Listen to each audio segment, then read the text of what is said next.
आइए दोस्तों, स्वागत है आप सभी का इस YouTube चैनल पर। और इस YouTube चैनल के द्वारा फाइनल जो है बिहार बोर्ड का सामाजिक विज्ञान का मॉडल पेपर हम लेकर आए हैं। इस वीडियो में बिल्कुल आपको 1 से 80 वस्तुनिष्ठ प्रश्न बताएंगे, जिसमें से किन्हीं 40 वस्तुनिष्ठ प्रश्न आपको बोर्ड परीक्षा में बनाना होता है और निश्चित 40 प्रश्न पूछे जाएंगे। क्योंकि आप देरी नहीं कीजिए दोस्तों, अब आपके पास समय नहीं है कि आप दूसरे प्रश्न और बहुत सारे प्रश्न पढ़ने के चक्कर में रहिएगा। अब आपको वही पढ़ना है जो बिल्कुल आपके बोर्ड परीक्षा में पूछे जाए। तो देरी नहीं करते हुए इस वीडियो को शुरू से अंत तक जरूर देखिएगा और इस YouTube चैनल पर नए हो तो सब्सक्राइब करके बने रहिए, क्योंकि ये YouTube चैनल के द्वारा बिल्कुल आपको जो है झकास प्रश्न देखने को मिलता है। बिल्कुल इंपॉर्टेंट प्रश्न, एक भी प्रश्न ऐसा नहीं जो आपका टाइम लॉस कर दे। देखिए आज के वीडियो का पहला प्रश्न है कि रक्त एवं लौ नीति का अवलंबन किसने किया था। बिल्कुल हम लोग समझकर याद करने की कोशिश करेंगे कि रक्त एवं लौ नीति का अवलंबन किसने किया था। बिल्कुल आपको सुन लेना है और याद हो जाएगा निश्चित रूप से, हम गारंटी के साथ कह रहे हैं। तो बिस्मार्क आपको याद करने रहा है कि रक्त एवं लौ नीति का अवलंबन किसने किया था, तो बिस्मार्क ने किया था।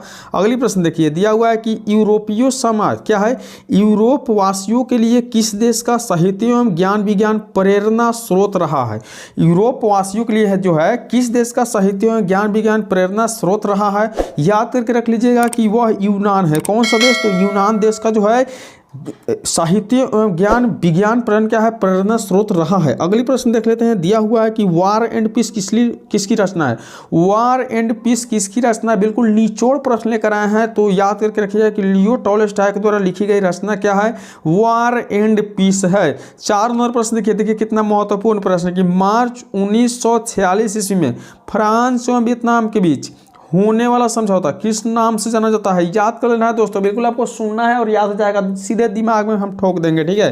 तो 4 नंबर प्रश्न का उत्तर देख लीजिए, हनोई समझौता। क्या है, हनोई समझौता। फिर एक बार याद कर लेते हैं कि फ्रांस एवं वियतनाम के बीच होने वाला समझौता कौन समझौता है, तो हनोई समझौता। अगर पूछा जाए कि हनोई समझौता कब हुआ था, तो यही है दोस्तों, मार्च 1946 ईस्वी में हुआ था। बिल्कुल निचोड़ प्रश्न है, अंत तक देखना ना भूलिएगा, नहीं तो आपको पछताना पड़ जाएगा।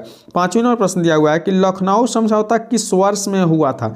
लखनऊ समझौता किस वर्ष में हुआ था, याद कर लीजिए 1916 ईस्वी में लखनऊ समझौता हुआ था। कब हुआ था, 1916 ईस्वी में। चलिए अगली प्रश्न देखिए, दिया हुआ है कि असहयोग आंदोलन का प्रस्ताव कांग्रेस के किस अधिवेशन में पारित हुआ था।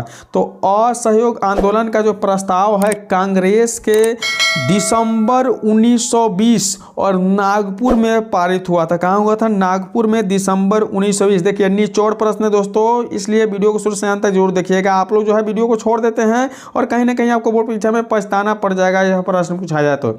7 नंबर प्रश्न दिया हुआ है कि जमशेदजी टाटा ने Tata iron and steel company की स्थापना कब की। तो जमशेदजी टाटा ने Tata iron and steel company की स्थापना जो है 1907 ईस्वी में किए थे। कब किए थे, 1907 ईस्वी में। अगली प्रश्न, जल्दी प्रश्न को हम लोग देखेंगे ताकि हम लोग कम समय में तैयारी संपूर्ण हो जाए।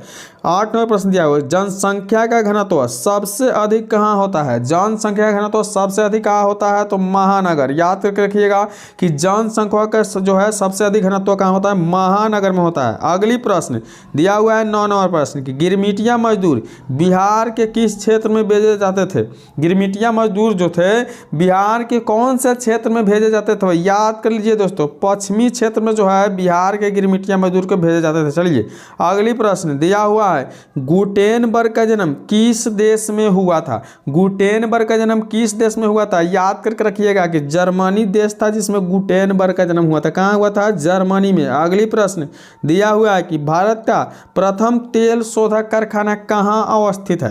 भारत का प्रथम तेल शोधक कारखाना कहाँ अवस्थित है, याद करके रखिएगा, बरौनी। और बरौनी कहाँ पड़ता है, तो बिहार में पड़ता है। बिल्कुल याद कर लेना है, बिहार के बेगूसराय जिले में, यह भी याद कर रखना है। 12 नंबर प्रश्न देखिए, भाखड़ा नंगल परियोजना किस नदी पर अवस्थित है। भाखड़ा नंगल परियोजना जो है, भाखड़ा नंगल परियोजना किस नदी पर अवस्थित है, याद कर लीजिए दोस्तों, सतलज नदी जो है ना, उस पर भाखड़ा नंगल परियोजना अवस्थित है। अगली प्रश्न देखिए, दिया हुआ है ताप विद्युत केंद्र का उदाहरण है। ताप विद्युत केंद्र का उदाहरण क्या है, याद कर लीजिए, बरौनी ही ताप विद्युत केंद्र का उदाहरण है और बिहार के बेगूसराय जिले में है। अगली प्रश्न देखिए, दिया हुआ है कि मैंग्रोव्स क्या है, मैंग्रोव्स का सबसे अधिक विस्तार कहाँ है। तो मैंग्रोव्स का सबसे अधिक विस्तार है सुंदरवन में। दोस्तों याद करना है एक एक प्रश्न को, कहाँ है, सुंदरवन में। अगली प्रश्न देखिए, 15वां प्रश्न दिया हुआ है कि भारत में लगभग कितने प्रकार के खनिज पाए जाते हैं। भारत में लगभग कितने प्रकार के खनिज पाए जाते हैं, 150। क्या है, 150 50%। अगली प्रश्न देखिए, दिया हुआ है कि भारत की कितनी जनसंख्या कृषि कार्यों में संलग्न है।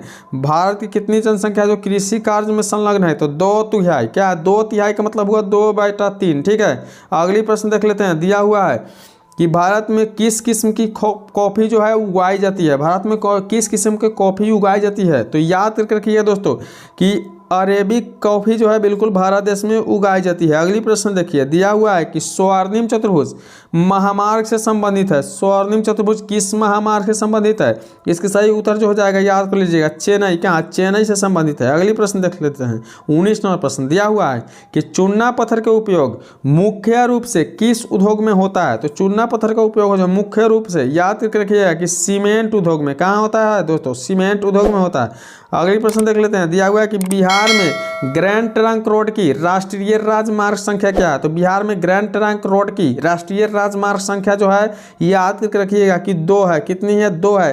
तो बिल्कुल दोस्तों, हम इस वीडियो में 1 से 20 ही वस्तु 19 प्रश्न बताए हैं, क्योंकि हम जानना चाहते हैं कि अगर आपको इस तरह की वीडियो चाहिए तो चैनल को सब्सक्राइब करके बेल आइकन जरूर प्रेस कीजिएगा। इस चैनल के द्वारा धमाकेदार शानदार वीडियो हमेशा देखते मिलते रहेगा। चलिए मिलेंगे अगले वीडियो में, तब तक के लिए बाय।